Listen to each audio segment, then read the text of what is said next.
Ég get ekki tekið undir þetta, sko.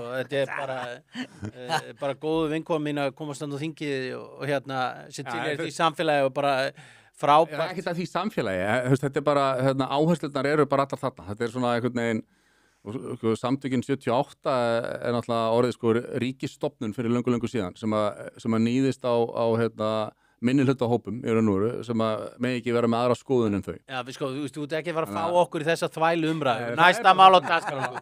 Þú voru að tala um þetta við áhorfendur sem eru til í að klappa fyrir þessu kjaftaði. Við erum ekki til í það. Þetta bara staðreynd. Hvað eru margir inn á þingi sem er með þessa skoðun núna í dag? Í Viðreisn held ég allir. Nei, þína skoðun sem þú ert að fabulera hérna með. Ég meina hvaða skoðun að það þurfi að ræða til dæmis transmeðferði barna. Ég held að allir Sjálfstæðisflokkurinn og Miðflokkurinn séu þar til dæmis. Og það umræða sem má ekki þagga bara niður en hópflokkarnir gera það. Já, þú sér það þungunarmálið líka, þú sér að Viðreisn mun aldrei geta fungera. Og þungunarófsmálið akkurat líka, það er svo óheiðalegt. Það er enginn á móti þungunarofi á Íslandi, fóstureyðing eins og þetta heitir reyndar. Það er enginn á móti því. Bara einhverjir sem voru að tala hvort það finnst eðlilegt að þessi verið að fara í fóstureyðingar langt eftir þegar meðgangan Hvenær ert þú með þungunarofs tímaðinn?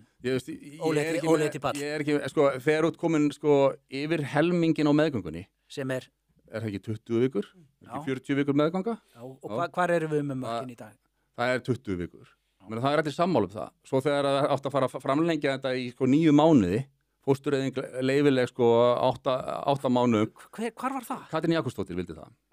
Með þungunarof í 8 til 9. Hún vildi bara dregið út bara fullbúið Þú var að passa að vera ekki að hlusta á þessa viniðina. Ég sé það, ég þarf að fara að kíkja oftar í heimsókn. Þú ert alveg bara farin í rugli hérna. Þú ert bara að trúa einhverjum mókis.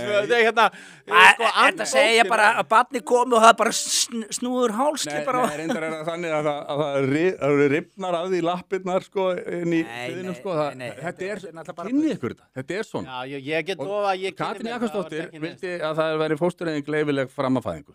Það er bara þannig. En er það ekki? Og þegar einhver setur spurningamerki við það, þá kemur, byrju, hann er á móti sjálfsákvörðunar rétti kvenna. Hei, rólegur, ég get alveg lofa að þetta er ekki svona, En þetta er örugglega einhverjum YouTube-vídeóum frá litlum strákum í hælasokkum. Þetta er svona, það var enginn á móti fóstureyðingum. Það var bara einhverjum sem setti spurningamerki spóstureyðingar á langkonum meðgöngu. Þá var það notað í einhverjum pólitískum tilgangi sem var frekar ógeð. Hver hefur verið að ræða þungunarof? Þorgerður Katrín hefur tekið þetta upp í málefnaþáttum, þar sem hún hefur verið í pallborði og verið að saka Bjarna Ben og Sigmund Davíð verið að vera á móti þungunarofi af því að þeir settu spurningamerki við að vera að framlengja þetta til þú sér þú ert búin að tala innan það að þetta ríkisstjórnarmyndur sem þú vildi fá gengur ekki upp. Nei, ég er ekki að segja það, fólk þarf alltaf að gefa afslætti í svona samstarfi og ég held að sé meira sem að eiga sameiginlegt þessir flokkar heldur en sem sundrar þeim. Það er því að þetta eru í grunninn flokkar sem bæði allir vilja takmarka ríkisútgjöld og minnka skattbyrði á almenning og fyrirtæki.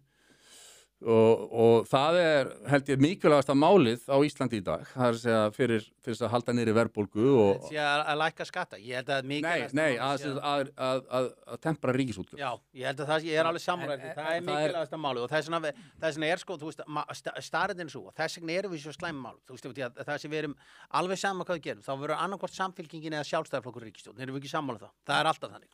Sem þýðir það að við stöndum annarkvort með þessa 2 valkosti í huga. Annarkvort verður Samfylkingin í ríkisstjórn sem mun því að hækkandi skattar eða Sjálfstæðisflokkurinn í ríkisstjórn sem mun því ekki að auki ríkisútgjöld. Þetta eru þessi 2 Sjálfstæðisflokkurinn því auki ríkisútgjöld? Nei.